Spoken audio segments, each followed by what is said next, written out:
तर दिग्गजांच्या प्रतिष्ठा आज पणाला लागलेल्या आहेत। आपण पाहतोय रक्षा खडसे यांचा वाढदिवस साजरा केला जातोय। एकनाथ खडसे यांची उपस्थिती आपल्याला दिसून येते। काही वर्षांपूर्वी एकनाथ खडसे यांनी भाजपला रामराम करत राष्ट्रवादी काँग्रेसमध्ये प्रवेश केला होता। त्यानंतर ते विधान परिषदेवर आमदार म्हणून निवडून गेले होते। त्यांची कन्या रोहिणी खडसे या देखील सध्या शरद पवार यांच्यासोबत आहेत। तर रक्षा खडसे या भाजपच्या रावेर मतदारसंघाच्या विद्यमान खासदार आहेत। त्यामुळे खडसे कुटुंबामध्ये दोन दिशा आपल्याला पाहायला मिळतात।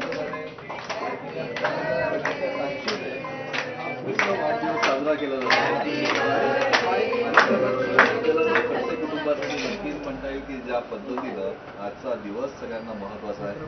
मतदान सुद्धा आज होतंय आणि त्याचबरोबर कुटुंब सगळं एकत्र आहे, एकत्र दिसतंय।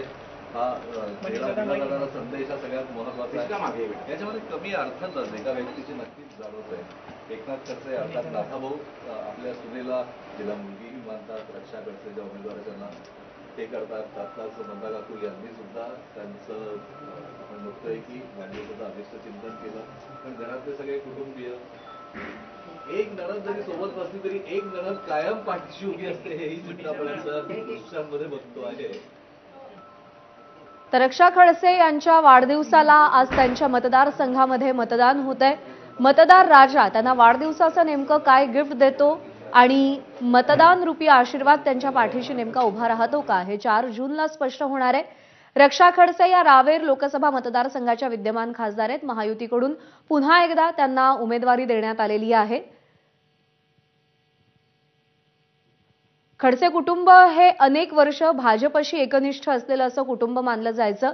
पण काही वर्षांपूर्वी एकनाथ खडसे यांनी भाजपला रामराम करत राष्ट्रवादी काँग्रेसमध्ये प्रवेश केला होता आणि आता पुन्हा एकदा ते भाजपच्याच प्रचारात सक्रिय दिसतायत।